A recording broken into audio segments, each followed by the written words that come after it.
Our interview segment this week explores airport security and the growing concerns of increased arrest on drug-related offences in the country.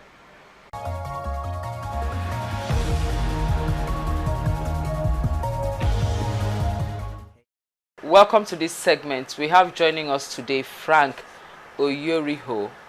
He's a security consultant. Now we are going to talk about airport security. That's against the background of Zainab Aliu's case. And I'll start.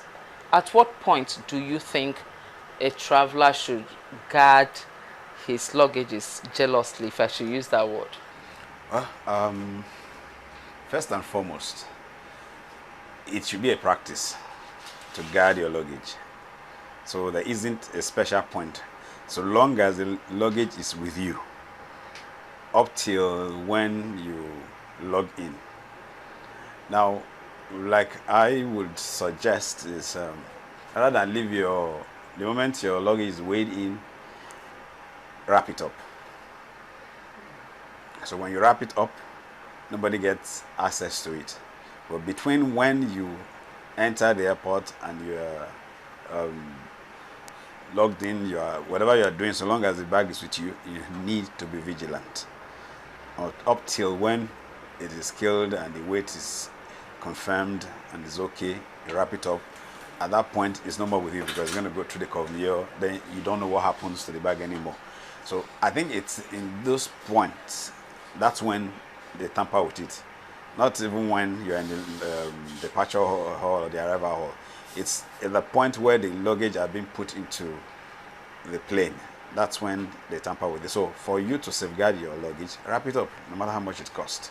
So once you wrap it up, nobody touches it in your absence, and nobody is able to tamper with it in your absence.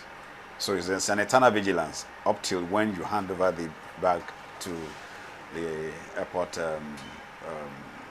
staff. Well, that means those that will be in charge of wrapping luggage would make more money for themselves and for the country, I hope. And my question now is, we have CCTVs, we have cameras all over the place.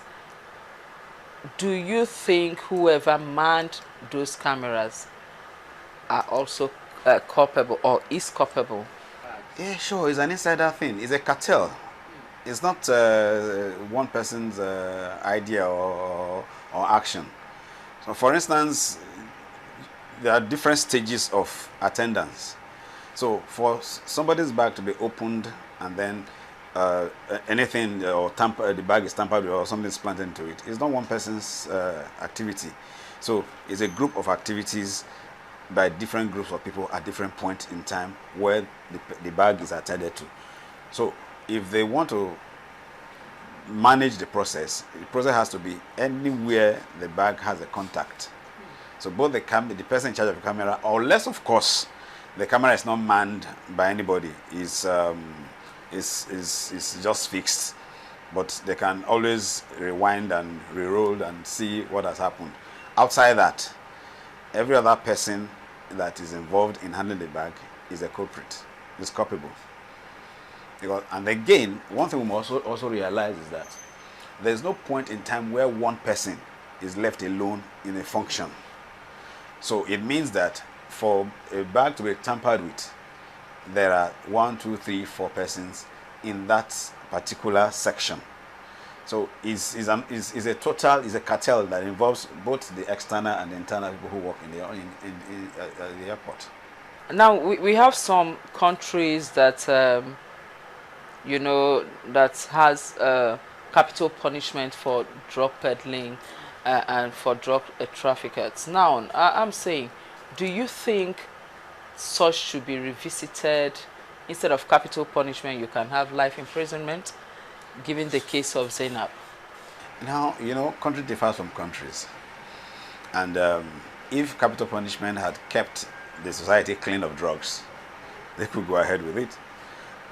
But for Nigeria as a country, we cannot recommend capital punishment because, first of all, our level of, for lack of word,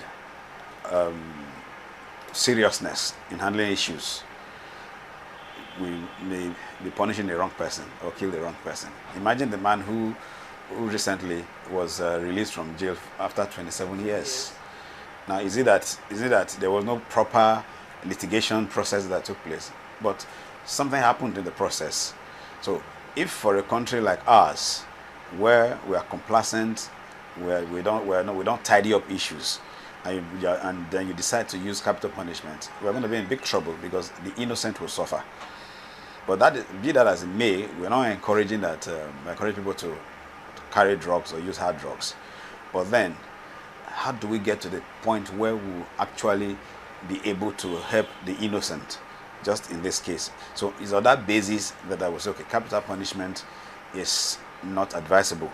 But then again, if you say capital punishment is not advisable, how long will the process of investigation take? So if you want to apply capital punishment, it means that there should be a thorough and long enough time. Unlike what you have in Saudi Arabia, within 1 month, maximum of 1 month, the case has been decided, and it's if you are guilty, so the onus to prove yourself innocent becomes a responsibility. Unlike the Nigerian law, where you are not guilty until you are proven to be guilty. So, but in their own community or in their own society, it's different. You're already guilty before you are judged by the law court that you are guilty or not guilty. So, or you're already pronounced guilty. So that makes it difficult. And that's why I wouldn't say capital punishment should be supported. But if in other countries it works for them, then who am I to say they shouldn't? But in my own country, it should not. Because we don't have that process to be able to find out the truth as quickly as possible, to the point that the innocent will not suffer. Now, the suspects, those that NDLEA has picked up, they've been granted bail, and I'm wondering, or rather, I think personally it's too early. You know, it's too early. So, what do you have to say about that? I wouldn't prescribe holding them longer, because we've already found out how they got there. Okay. Presumably. But what I would just say is, even though we have been able to find out some reasons or some of the things that probably would have been a cause, we shouldn't leave it at that level. We should investigate. That's when other countries will take us seriously.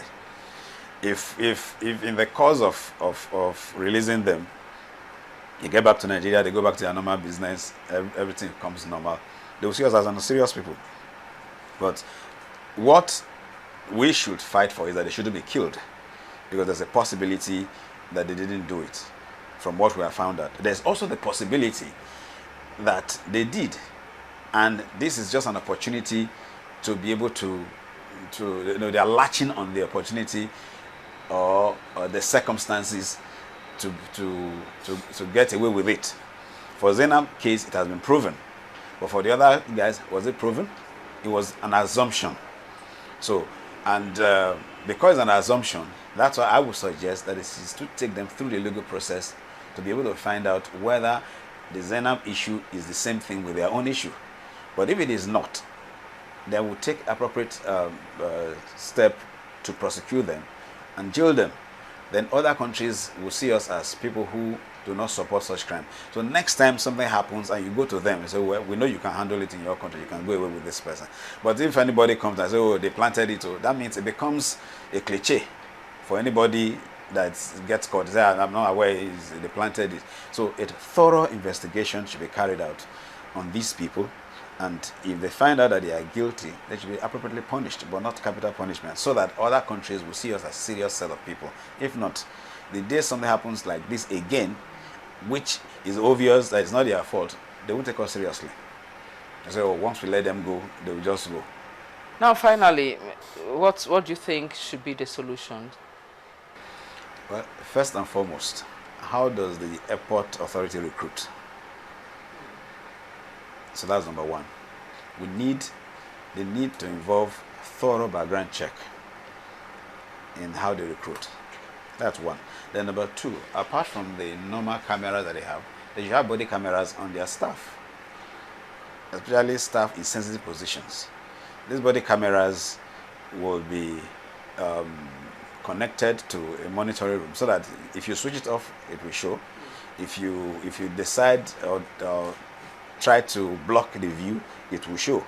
So with that, everybody will be conscious of how to do their job. So that will not only prevent drug peddling or putting drug reports, it will also have like a performance appraiser, because people, you will see, the management will see when they review the camera how you attended to customers, how you attended to users of the airport.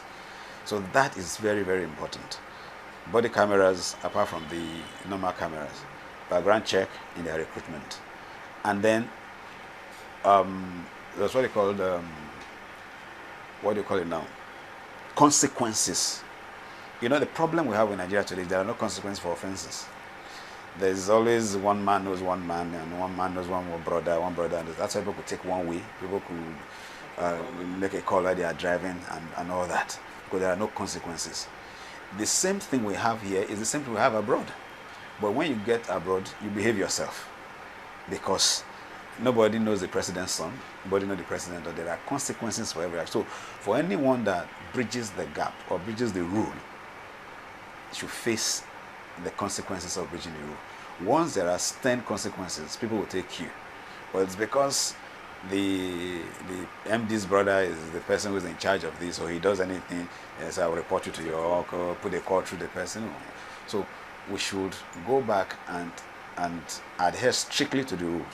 And anybody that breaches the rule is punished.